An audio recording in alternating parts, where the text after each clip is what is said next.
Hello class, मैं doctor Smita Mishra आपके inclusive education के दूसरे लेक्चर में आपका स्वागत करती हूँ। जैसा कि हम लोगों ने बात की है पूर्व लेक्चर में कि हम लोगों ने जानने की कोशिश की कि ये समावेशी शिक्षा क्या होती है और समावेशी शिक्षा स्पेशल एजुकेशन से किस विशिष्ट शिक्षा से किस प्रकार से भिन्न है। तो हम लोगों ने ये पाया कि समावेशी शिक्षा में ही कुछ अंश स्पेशल एजुकेशन का भी सम्मिलित होता है और बाकी विशिष्ट शिक्षा विशिष्ट स्कूलों में दी जाती है और समावेशी शिक्षा प्रायः सामान्य स्कूलों में ही दी जाती है। वहाँ पर इंक्लूज़न का एक एटीट्यूड होता है, हर तरह से सभी प्रकार के बच्चों को शिक्षा देने का प्रयास किया जा सकता है और केवल प्रयास ही नहीं किया जाता है, उनके अचीवमेंट्स को भी हम उनके जिस तरह की भी उनका पोटेंशियल है वह अधिकतम रूप से उसको प्राप्त कर सकें, उसका प्रयास करते हैं। अब जो ये समावेशी शिक्षा है इसमें में 4 प्रकार की प्रक्रियाएं शामिल होती हैं, या आप ये कह सकते हैं कि इस इंक्लूसिव एजुकेशन में 4 तरह की तत्व या एलिमेंट्स होने चाहिए, या 4 प्रकार की प्रक्रिया। पहला है सामान्यीकरण या नॉर्मलाइजेशन। पहला है सामान्यीकरण। सामान्यीकरण का अर्थ है कि सामान्य बच्चों के साथ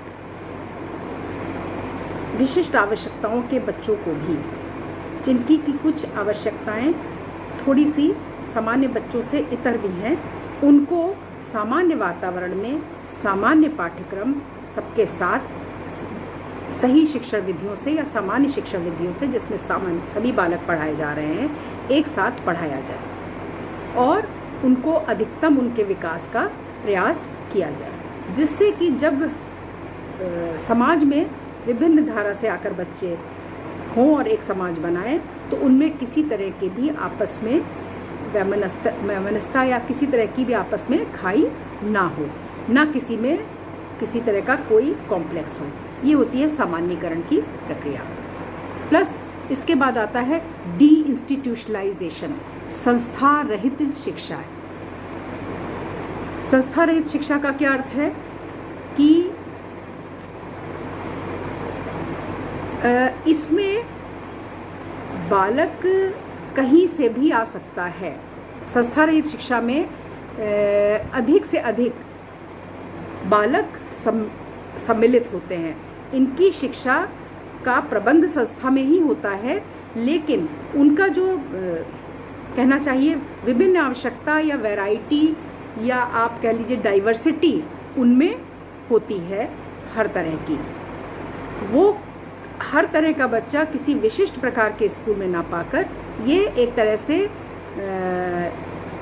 सामान्य स्कूलों में प्राप्त करते हैं, या एक ऐसा पाठ्यक्रम बनाया जाता है जिसमें आयु, आवश्यकता और इसकी सीमाओं को समाप्त करके हम एक आवासीय विद्यालय बनाते हैं जिसमें सबकी आवश्यकताओं को पूर्ण करने के लिए एक सा पाठ्यक्रम एक सी शिक्षण विधियों के साथ पढ़ाया जाता है। भावना सिर्फ होती है कि हर एक की विशेष आवश्यकता को उसमें हम अपने शिक्षण विधियों में, अपने पाठ्यक्रम में सम्मिलित कर सकें। फिर होता है शिक्षा की मुख्य धारा। शिक्षा की मेन स्ट्रीमिंग में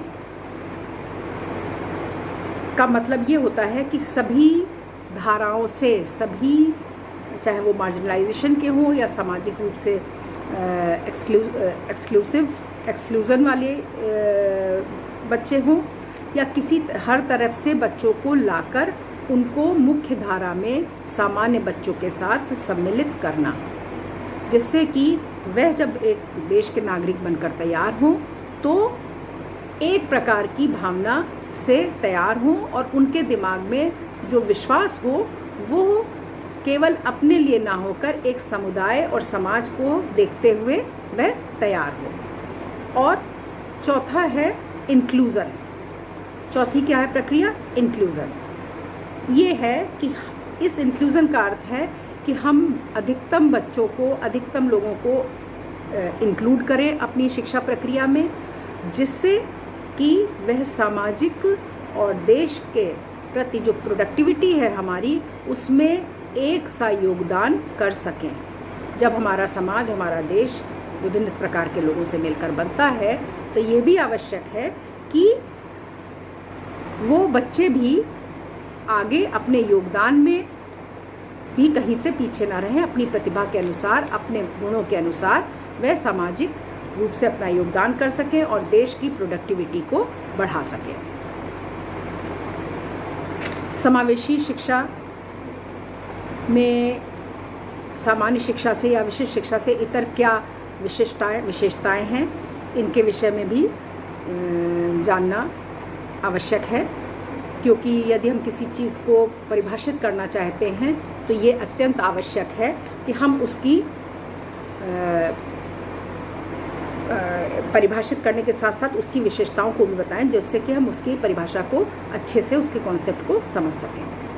ये है पहली आवश्यकता, ये कि इसमें सभी प्रकार के बच्चे इंक्लूसिव एजुकेशन में आपस में एक ही वातावरण में इंटरेक्ट करते हैं, आपस में अंतर्क्रिया करते हैं, पढ़ते हैं, लिखते हैं और सामाजिक गुणों का विकास करते हैं।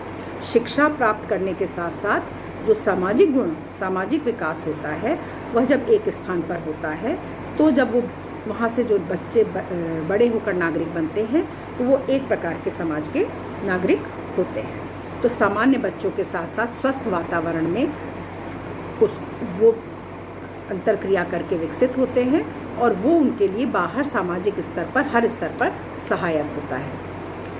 इसमें दूसरी विशेषता ये है कि किसी भी बच्चे की विशेष आवश्यकता, या ये कह सकते हैं कि जो भी पॉपुलेशन है, जो भी बच्चों का हमारे पास जनसंख्या है, पढ़ने आई है, उसमें जो विभिन्नता है, वो हम विभिन्नता एक पॉजिटिव एटीट्यूड के साथ एक गुण माने, क्योंकि ये वो विभिन्नता जो एक में है वो दूसरे में नहीं है। अर्थात जो एक में विभिन्नता है वो दूसरे के लिए वो गुण हो सकता है जो कि वो उसके पास ना हो।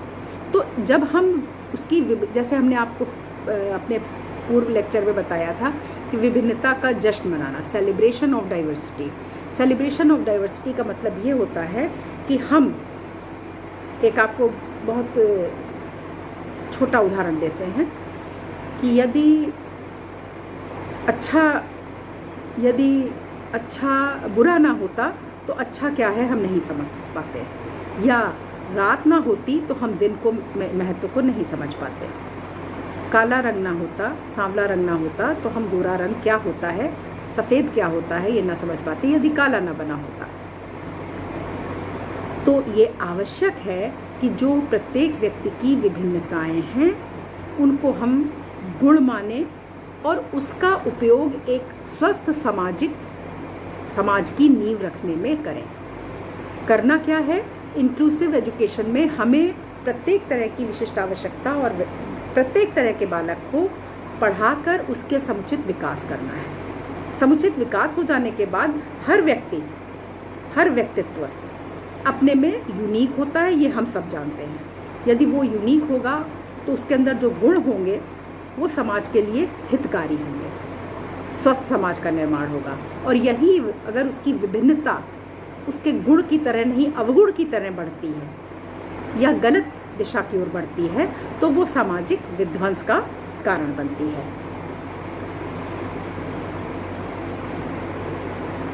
हम जो ऐसे शारीरिक रूप से बाधित बालक हैं जिनकी बाधा उनके अधिगम को प्रभावित नहीं कर रही है, जैसे अस्थिर रूप से बाधित बालक, यदि कोई बालक एक पैर से अपंग है या उसको अस्थि की कोई बीमारी है या उसको चलने फिरने में तकलीफ़ है, लेकिन वो किसी भी तरह से विद्यालय आने में सक्षम है, उसकी मानसिक स्तर में कोई समस्या नहीं है, तो इस आधार पर या श्रवण बाधित है या दृष्टि बाधित है, हाथ से या किसी तरह से भी शारीरिक रूप से बाधित है, लेकिन वो सामान्य शिक्षा पाने के योग्य है, तो हमें हमारी इस शिक्षा की व्यवस्था में समावेशी शिक्षा की व्यवस्था में विद्यालय में पूर्ण रूप से ऐसी व्यवस्था करनी होगी कि वह आराम से आ सके, अपनी कक्षा में बैठ सके, शिक्षक द्वारा गई पढ़ाई बातों को सुन सके, समझ सके और उसके पूर्ण रूप से पढ़कर अपने योगदान को बढ़ा सके। इसी प्रकार से मानसिक रूप से बाधित बालक, जब हम मानसिक रूप से बाधित बालक करते हैं तो एक बहुत बड़ा वर्ग हमारे सामने आता है। मानसिक रूप से बाधित बालक जो है, ये उनकी विशेषता ये होती है कि कुछ बालक तो ऐसे होते हैं जो किसी प्रकार से अधिगम प्रक्रिया में भाग नहीं ले सकते हैं, लेकिन कुछ बालक अपने और कारणों से उनके अंदर जो लर्निंग डिसेबिलिटी पैदा हुई है वो होती है। और कारण कैसे? सामाजिक कारण, आर्थिक कारण, या मार्जिनलाइज सेक्शन के बच्चे, दूर से आने वाले बच्चे, फर्स्ट जनरेशन के आने वाले बच्चे, वो हो सकता है आपके विद्यालय में आने के बाद वैसे ढंग से एडजस्ट ना कर सकें और उतना शिक्षा का फ़ायदा ना उठा सकें जो दी जा रही है, जितना कि जो सामान्य बच्चे जो शुरू से पढ़ते चले आ रहे हैं वो करें। काम इंक्लूसिव एजुकेशन का ये है कि हम ऐसा शिक्षा का प्रबंध करें कि हम उनको ना ही शारीरिक रूप से बल्कि मानसिक रूप से भी इतना कंफर्टेबल करें, हमारा एटीट्यूड ऐसा हो कि वो किसी तरह का भी हीन भावना से ग्रसित ना हो, उनकी कोई भी वो कमी आड़े ना आए उनके अधिगम स्तर में। यहाँ तक कि यदि अधिगम लर्निंग डिसेबिलिटी का भी बच्चा है तो हम वो किस हद तक लर्निंग डिसेबिलिटी है, वो सामान्य बच्चों के साथ पढ़ने लायक है नहीं, इसका भी निर्णय एक साइकेट्रिस्ट या मेडिकल डॉक्टर द्वारा करवाए, ना कि हम स्वयं ये तय करें कि हमारे स्कूल में ये बच्चा नहीं पढ़ सकता है। ये है हमारी समावेशी शिक्षा की विशेषता है। हमारे विद्यालय का वातावरण और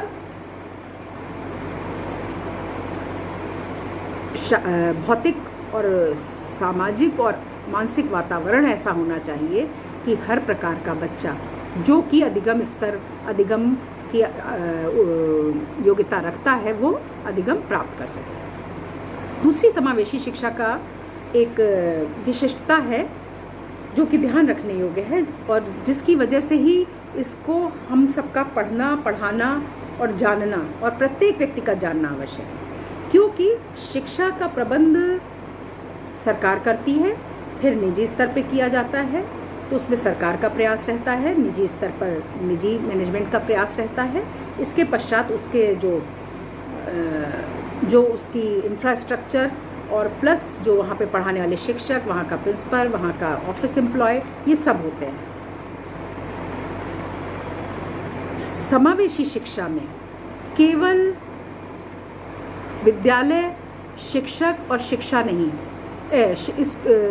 शिक्षार्थी ही नहीं, बल्कि ये है शिक्षक, विद्यार्थी से जुड़ा हुआ समुदाय, जिसमें सर्वप्रथम उसके माता पिता आते हैं, प्लस फिर जिस समुदाय में वो रह रहा है उसके अगल बगल रहने वाले लोग आते हैं। इन सब का प्रयास ही एक समावेशी शिक्षा की विशेषता हो सकती है। केवल एक अच्छा स्कूल बना देने से मैनेजमेंट का प्रयास या देश का प्रयास कि उसने एक उद्देश्य बना दिया कि ऐसे ये उद्देश्य पूरे करने चाहिए, या एक शिक्षक या एक प्राचार्य, केवल यही शामिल नहीं होते हैं। इन सबके सम्मिलित प्रयास से ही समावेशी शिक्षा चल सकती है, या समावेशी शिक्षा का कॉन्सेप्ट जो हम कहते हैं उसको पूर्ण किया जा सकता है, क्योंकि इसमें केवल साधनों की कमी नहीं है, इसमें हमें समावेशी शिक्षा में एक दृष्टिकोण की आवश्यकता है। पढ़ाने वाला शिक्षक वही होगा, लेकिन जब तक उसके दृष्टिकोण में समावेशन नहीं होगा, इंक्लूसिवनेस नहीं होगी, तब तक वह अपने सभी शिक्षार्थियों को अपना नहीं पाएगा, तब तक उसको सिर्फ अपनी चीज़ें समस्या लगेंगी। या कोई स्कूल का मैनेजमेंट या गवर्नमेंट स्कूल जो भी स्कूल का इंफ्रास्ट्रक्चर तैयार करते हैं या स्कूल को में शिक्षा का प्रबंधन करते हैं, वो अगर सिर्फ ये चाहेगा कि हमारे यहाँ से सिर्फ अच्छे बालक आकर प्रवेश परीक्षा देकर अंदर आएँ और अच्छा रिजल्ट लेके जाएं। और हम उनके लिए हर अच्छी सुविधा करेंगे, स्मार्ट क्लास भी करेंगे, हर तरह का शिक्षक भी रखेंगे, तो भी इंक्लूसिव एटीट्यूड नहीं बनेगा। जब तक कि हर शिक्षा का प्रबंध करने वाला व्यक्ति, प्राइवेट हो या सरकारी, जब तक कि वो ये नहीं एटीट्यूड रखेगा कि हम एक अच्छा स्कूल बनाएं, एक अच्छी शिक्षा दें, अच्छे नागरिक बनाएं, लेकिन उसमें जो लेने वाले बच्चे हैं उसमें हर तरह की डाइवर्सिटी हो, पढ़ने में भी अच्छे हों, अच्छे आर्थिक बैकग्राउंड के भी लोग हों, लेकिन कुछ परसेंटेज गरीब विद्यार्थियों की भी हो, कुछ परसेंटेज ये जो आपके रिजर्वेशन वाले लोग हैं उनकी भी हो, कुछ लोगों ऐसे भी हों जो कि कहीं बाहर से आकर, दूर से आकर मार्जिनलाइज सेक्शन के हैं और पढ़ रहे हैं। जब हम उनको, हाँ, यदि हम प्रवेश परीक्षा ले भी रहे हैं तो उनके मानसिक स्तर, उनके अधिगम की कितनी उनके अंदर कैपेबिलिटी है, इस पर ध्यान दें, ना कि बाहर के फैक्टर्स पे। और फिर उनको अंदर में लेने के बाद उनको एक सी शिक्षा दें, एक सी शिक्षण पद्धति, एक से सारे रिसोर्सेज दें, और उनके लायक हम अपने विद्यालय के इंफ्रास्ट्रक्चर को थोड़ा बहुत मोल्ड करना पड़े। एक और जगह से कोलैबोरेशन भी करना पड़ सकता है, क्योंकि हो सकता है कि हमें कुछ लोगों की, कुछ स्टूडेंट्स की आवश्यकता को पूर्ण करने के लिए कुछ समय के लिए विशिष्ट शिक्षा के शिक्षक को बुलाना पड़े, जो कि उनकी ज़रूरतों को ज़्यादा समझते हैं। तो हमें वो सब प्रबंध करना होगा, तब हम समाज में शिक्षा देने के या शिक्षा की व्यवस्था करने का सही उत्तरदायित्व निभा पाएंगे। क्योंकि यदि हम किन्हीं अलग तरह के सिर्फ अच्छे बच्चों को लेकर शिक्षा देकर समाज में भेज रहे हैं, तो जाना उन्हें उसी समाज में है जिसमें सब तरह के लोग हैं। और जब समाज तब तक स्वस्थ नहीं बनेगा, तब तक उसका विकास नहीं होगा, जब तक उसमें किसी भी हीन और उच्च, सुपीरियॉरिटी और इन्फीरियॉरिटी कॉम्प्लेक्स रहित इंडिविजुअल्स नहीं होंगे और अपनी फुल कैपेसिटी में वर्क नहीं करेंगे। उनके अंदर स्वयं के प्रति आत्मविश्वास होगा, अपने भावनाओं को समझ सकते हैं और वो दूसरे लोगों की भावनाओं को भी समझ सकते हैं। ये कुछ समावेशी शिक्षा की विशेषताएं हैं जो मैंने आपको बताई। तो इस तरह से उसके कॉन्सेप्ट को, उसके स्कोप को हम लोगों ने समझा कि समावेशी शिक्षा कहाँ तक जाती है। फिर उसमें 4 तरह की प्रक्रियाओं को, नॉर्मलाइजेशन, मेन स्ट्रीमिंग, इंक्लूसिवनेस और डीइंस्टीट्यूशनलाइजेशन, 4 इन प्रोसेसेस को पढ़ा, वो उसमें सम्मिलित होते हैं। और हमने इंक्लूसिव एजुकेशन में ये जाने की कि क्या उसकी खास आवश्यकताएं हैं। इंक्लूसिव एजुकेशन में जो हमारा ह्यूमन रिसोर्स होता है, एक विशेषता और जो कि मुझे अभी समझ में आ रही है, ह्यूमन रिसोर्स केवल उस विद्यालय के शिक्षक और प्राचार्य नहीं होते हैं या वहाँ का ऑफिस, उसके पर्सनल्स में एजुकेशनिस्ट भी होते हैं, शिक्षाविद, जो कि हमें विशिष्ट आवश्यकताओं को कैसे कैटर किया जाए, कैसे उनको चैनलाइज किया जाए, उनके पोटेंशियल को, उसको बताते हैं।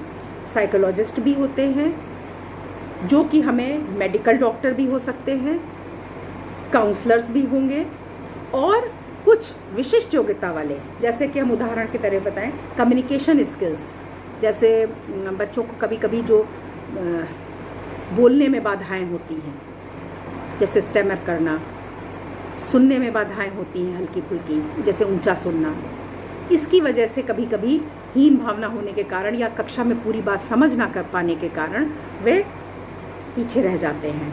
तो उनके अचीवमेंट को बढ़ाने में और उनको स्वस्थ रूप से समझ देने पे हमें कुछ विशिष्ट योग्यता वाले शिक्षकों की भी आवश्यकता हो सकती है। यानी हमारा ह्यूमन रिसोर्स, इसको जब हमने पहले बोला है तो विभिन्न डाइवर्सिटी के स्टूडेंट्स को जब हमने डीइंस्टीट्यूशनलाइजेशन की बात की है, संस्था रहित शिक्षा की, तब भी अब हम यहाँ पे ही वही कंसेप्ट आपके सामने फिर से देना चाहेंगे कि अगर डाइवर्सिटी पढ़ने वाले बालकों में है तो हमारे पास जो हमारा ह्यूमन रिसोर्स है उसको पढ़ाने के लिए, उसको बढ़ाने के लिए वो भी डाइवर्स हो सकता है।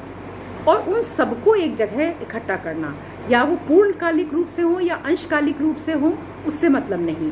एक ही ऐसी संस्था हो जहाँ पर आवासीय सुविधाएं भी हों और सब रहते हों, वहाँ पर इंक्लूसिव एजुकेशन दी जा रही हो। ये भी हो सकता है। और सामान्य स्कूलों में विभिन्न आवश्यकताओं के बच्चों का प्रवेश लिया जाए और फिर हम अपने आवश्यकता अनुसार बाहर से विशेषज्ञ बुलाएं कुछ समय के लिए, जिससे कि उनकी आवश्यकताएं पूरी हों, ऐसा नहीं हो सकता है। तो इंक्लूसिव एजुकेशन में जो विद्यालय होंगे या इंक्लूसिव एजुकेशन होगी, उनकी ये स्पेशलिटीज़ हैं। यानी या जब हम कभी सर्वे करेंगे या जानने की कोशिश करेंगे कि किसी विद्यालय में तो इंक्लूसिव एजुकेशन दी जा रही है तो नहीं, या वो इंक्लूसिव स्कूल है कि नहीं, तो हमें कुछ बातों का ध्यान रखना होगा। हमारी सरकार ने तो ये कह रखा है कि 25% बच्चे हर, चाहे वो गरीब हों या जनजाति के हों या रिजर्वेशन कोटे के हों, उनका सबका एडमिशन हर पब्लिक स्कूल में भी लिया जाए और उनकी फ़ीस कम रखी जाए, या उनको बिना, जैसे हमारी सरकार ने वादा किया है कि बिना निःशुल्क शिक्षा दी जाएगी, वो दी जाए। ऐसा 25% कोटा लिया जाए। कुछ रैंप बनवाए जाएं, कुछ उनकी बाधाओं को दूर करने का प्रयास किया जाए और उनका एडमिशन लिया जाए, थोड़े हैंडीकैप। लेकिन ये सारी चीज़ें नॉर्मल मिडिल स्कूल तक, या कह लीजिए निम्न माध्यमिक स्तर तक, 8th तक कह लीजिए या 10th तक, वो पूरी नहीं की जाती हैं। ये सिर्फ खाना पूरी होती है। वास्तविकता के रूप में जब हम इंक्लूसिव एजुकेशन की बात करेंगे, जिसके लिए हमारी सरकार या यूनेस्को प्रयास कर रहा है, उसके लिए अभी बहुत प्रयास की आवश्यकता है।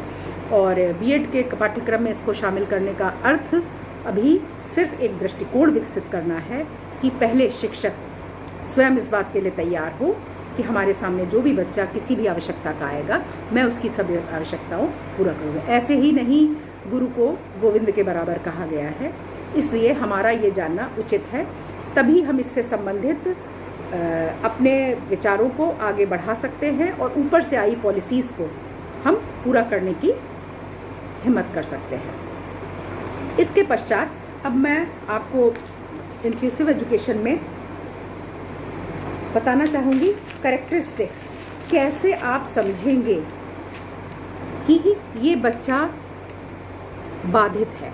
ये भी एक बात आती है कि आपके कक्षा में अगर बच्चे हैं तो किसको विशेष आवश्यकता की आवश्यकता है, ये आप कैसे जानेंगे। यदि वो बिल्कुल विशिष्ट रूप से है, यदि वो अंध बिल्कुल दृष्टिहीन बालक है तो वो अंध विद्यालय में जाएगा, आपके पास सामान्य स्कूल में नहीं पढ़ सकता। या ऑटिस्टिक स्पेक्ट्रम के बच्चे जो हैं वो भी विशिष्ट विद्यालय में जाएंगे। अब बात ये आती है कि हम ये कैसे पहचानेंगे कि इसको विशिष्ट आवश्यकता, इसकी आवश्यकता नॉर्मल बच्चे से थोड़ी अलग है, और ये हम ही को पता करना होगा, क्योंकि शिक्षक का ही सबसे पहले इंटरेक्शन होता है। इसके लिए कुछ कैटेगराइजेशंस हैं, कैरेक्टरिस्टिक्स हैं बच्चों की। ऐसे बच्चे जनरली जो सामाजिक रूप से डिसएडवांटेज्ड होते हैं या उनमें किसी तरह की बाधा होती है, तो कहीं ना कहीं जब वो नॉर्मल बच्चों के साथ अपने घर में हो सकता है, अपने समूह में वो प्रसन्न रहते हों, लेकिन जब वो सामान्य स्कूलों में आते हैं तो उनके अंदर थोड़े से ऐसे स्पेशल कैरेक्टरिस्टिक्स दिखते हैं। जैसे पहला है मेरे हिसाब से जनरल सामान्य, वो सहानुभूति रहित होते हैं, उनके अंदर थोड़ी सी सेंसिटिविटी कम होती है। दूसरा, कहीं ना कहीं थोड़े से हीन भावना से ग्रसित होते हैं, और हीन भावना से ग्रसित होने के कारण उनका व्यवहार थोड़ा फर्क होता है। अब ये आइडेंटिफाई करने की चीज़ है कि यदि कक्षा में कोई स्पेसिफिक व्यवहार किसी बच्चे का दिख रहा है जो कि और पूर्णतया स्वस्थ है, जैसे कि पूर्णतया स्वस्थ बच्चा है वो अपने को कमज़ोर समझता है, या वो हर समय किसी से सामाजिक रूप से न खेलता है किसी के साथ, ना बैठता है, ना अपना खाना शेयर करता है, ना किसी को दोस्त बनाता है, ना ही उसके पास किसी के लिए सहानुभूति है। ये कुछ सामान्य लक्षण हैं जो कि हमारा ध्यान इस तरफ इंगित करते हैं कि इसके अंदर कोई समस्या है। अब वो समस्या क्या है ये जानना हमारा फर्स्ट प्राइमा फेसी, चूँकि शिक्षक ही कक्षा में होता है, एक दृष्टिकोण ऐसा हमें रखना होगा कि जब इस तरह का कोई व्यवहार सामने आए तो हम सर्वप्रथम ये जानने की कोशिश करें कि इसका कारण क्या है। अक्सर ऐसा होता है कि बच्चे में वो चीज़ हीन भावना के कारण वो कर रहा होता है। किसी के साथ खेलना नहीं, किसी के साथ मिलना नहीं, किसी के लिए सहानुभूति ना होना, या ये प्रयास करना कि सबको मेरे साथ सहानुभूति हो, मैं बहुत कमज़ोर हूँ। एक जनरल कैरेक्टरिस्टिक, सामान्य लक्षण तो ये होते हैं। फिजिकली या फिजियोलॉजिकली आप कहें, ऐसे लोग बच्चों का निगेटिव एटीट्यूड होता है, नकारात्मक दृष्टिकोण रखते हैं, बिहेवियर भी निगेटिव होता है। कक्षा में भी वह शिक्षक के प्रति या और बच्चों के प्रति एक निगेटिव बिहेवियर को शो करते हैं।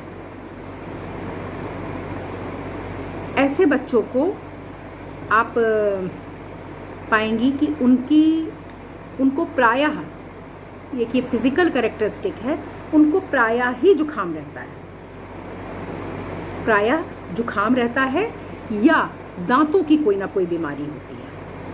अब आप ये कहेंगे कि ये हमको कैसे पता चलेगा? पहले आप ये लक्षण देखेंगे, फिर आप इसको उनके काउंसलर के साथ या पेरेंट टीचर मीटिंग में पेरेंट से बात करेंगे। यदि वास्तविकता में दांतों की कोई बीमारी है तो उसका कारण जानेंगे। भाई कोई चीज़ की कमी है, या टेढ़े मेढ़े हैं, या उनकी कोई आदत खराब है, इसलिए ऐसा है।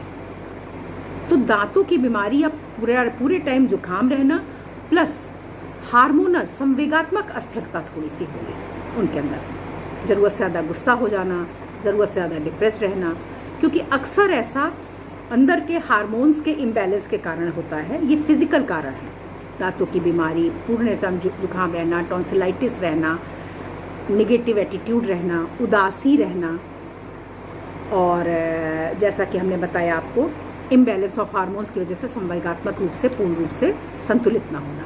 ये सारे गुण भी जब हमें फर्स्ट, और आप यकीन मानिए कि आजकल क्लास में 40 से ज़्यादा ही प्राय बच्चे होते हैं, 1-2 बच्चा या 1-2% आप कह लें बच्चा ऐसा होना आपके क्लास में, या 1-2% सामान्य प्रवृत्ति का होना, या सामान्य कैरेक्टरिस्टिक का होना, कोई बड़ी बात नहीं है। प्रायः आप ध्यान दीजिए, अगर आप शिक्षक होंगे या शिक्षक रहे हैं तो आपके सामने इस तरह के 2-4 केस ज़रूर आते हैं, जो कि प्रॉब्लमेटिक कहकर, या उनको ध्यान नहीं दिया जाता, या उनको डांट कर, या उनको पीछे छोड़कर, या उनको हाशिए पे ही छोड़कर उनके अचीवमेंट कमाते रहते हैं, उन पर ध्यान नहीं दिया जाता। तो ये हो गए हमारे बच्चे जो कि फिजिकल रूप से कैरेक्टरिस्टिक शो कर रहे हैं, एक जनरल। अब आता है फिजियोलॉजिकल कैरेक्टरिस्टिक। फिजियोलॉजिकल कैरेक्टरिस्टिक क्या है? सबसे पहला तो ये कि इनका IQ थोड़ा कम होता है, इनका IQ थोड़ा कम होता है, और ये है लॉजिकल थिंकिंग थोड़ी कम कर पाते हैं।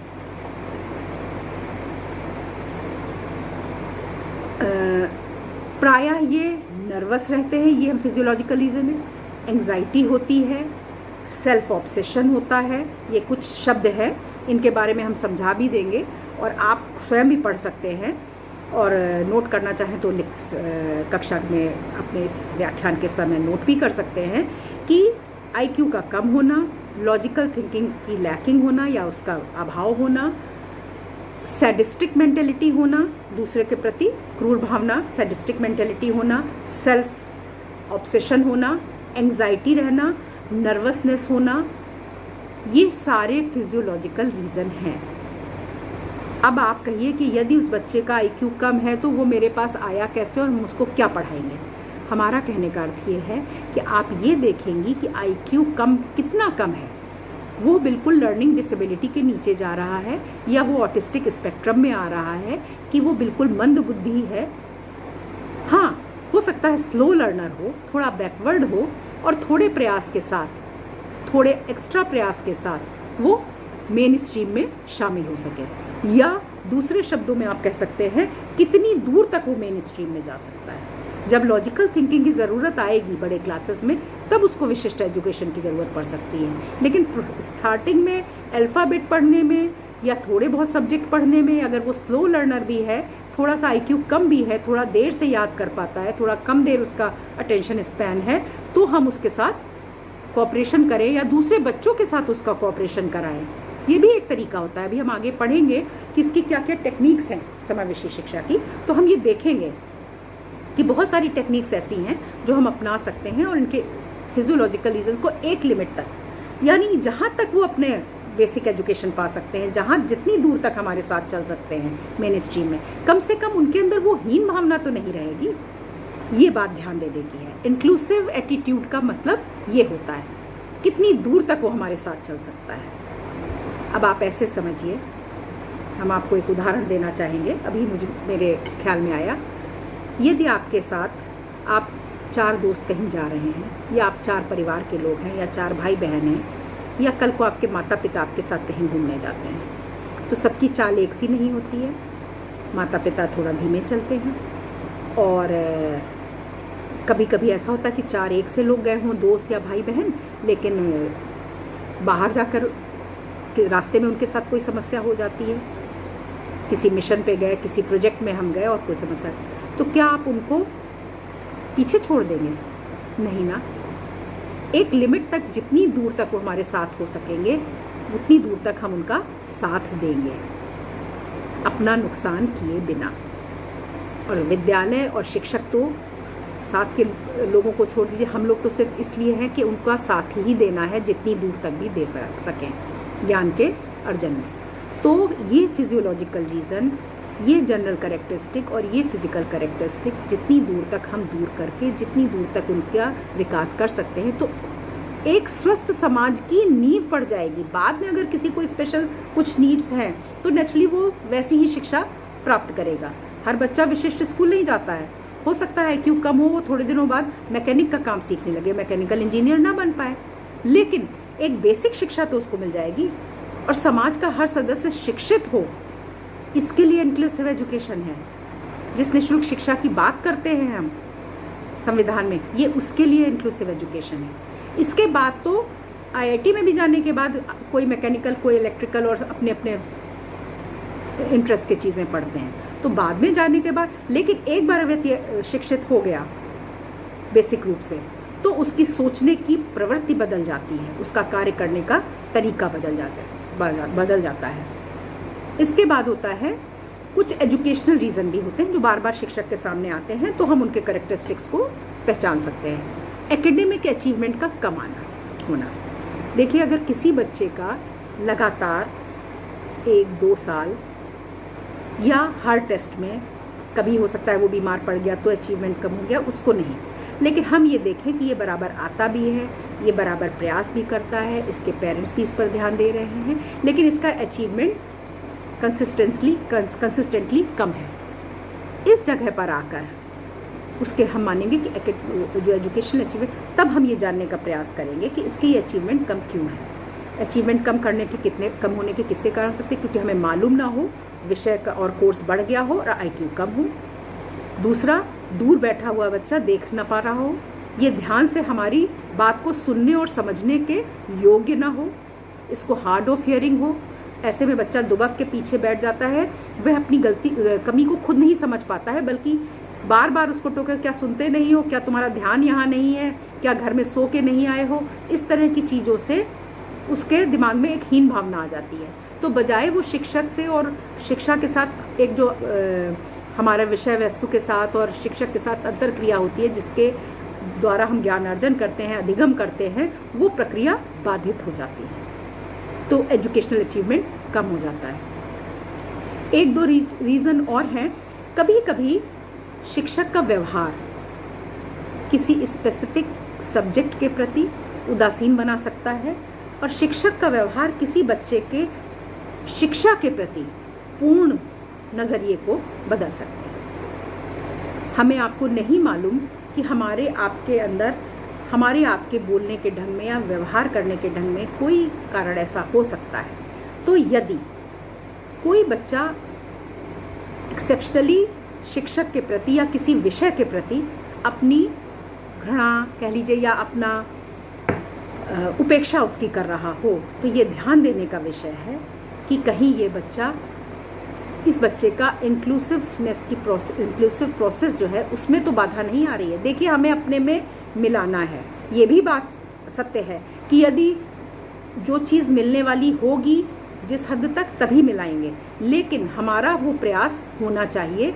इंक्लूसिव एजुकेशन के तहत। इसके अलावा एक और रीज़न है, जनरल रीज़न है, वो है बार बार स्कूल बदलना।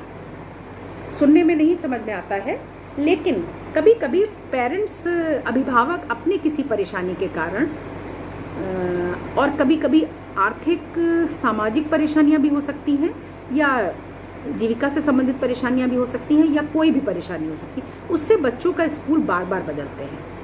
बार बार बदलने में भी एक जगह की ट्रांसफ़र सर्टिफिकेट नहीं लिया, एक जगह की मार्कशीट नहीं मिली, हमने दूसरी जगह करा दिया एडमिशन, फिर वहाँ पे एग्ज़ाम नहीं दिलाया, फिर हमने दूसरी जगह करा दिया।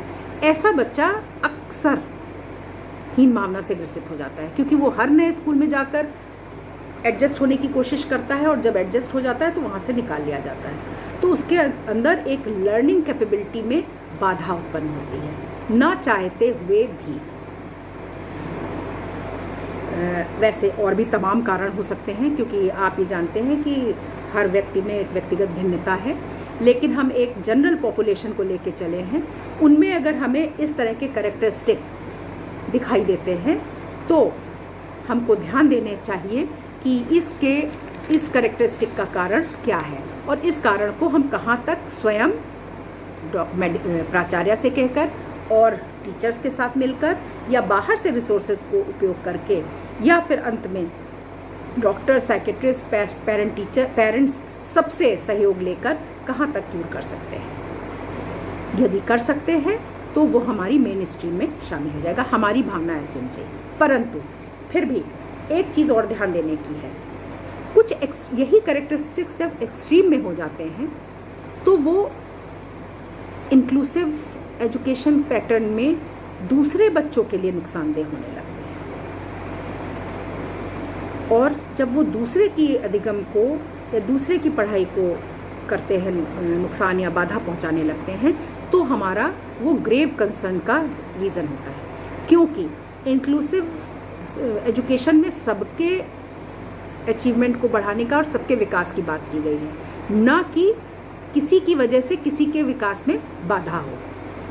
तो एक्सट्रीम सैडिस्टिक मेंटालिटी होना, थोड़ा सा वायलेंट होना, कभी कभी बच्चे वायलेंट होते हैं अपनी किसी कमी के कारण, शारीरिक, मानसिक, आर्थिक, सामाजिक, वो कोई भी कारण हो सकता है, वायलेंट होते हैं या क्रूअल होते हैं, उनके अंदर थोड़ी क्रूरता होती है, जेलसी की भावना बहुत होती है, सैडिस्टिक होते हैं, जेलसी की भावना होती है, ज़रूरत से ज़्यादा शक्की होते हैं, शाइनेस होती है, ज़रूरत से ज़्यादा, मेरे बात पर ध्यान दीजिएगा।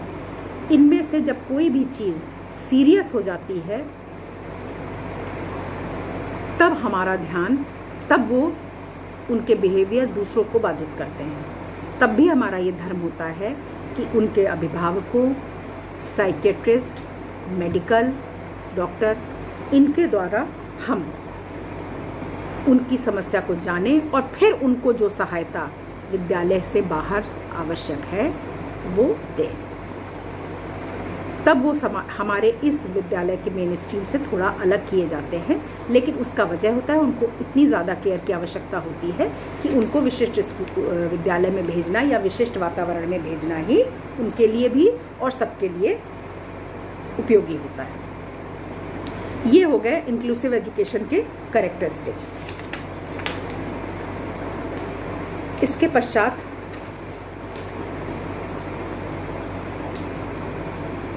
हम पढ़ेंगे अपने बाद के लेक्चर में, इसमें हम लोग पढ़ेंगे कैसे इनको आइडेंटिफाई किया जाए, आइडेंटिफाई करने के बाद क्या प्रोसेस अपनाया जाए, उसके पश्चात क्या टेक्निक्स अपनाई जाए,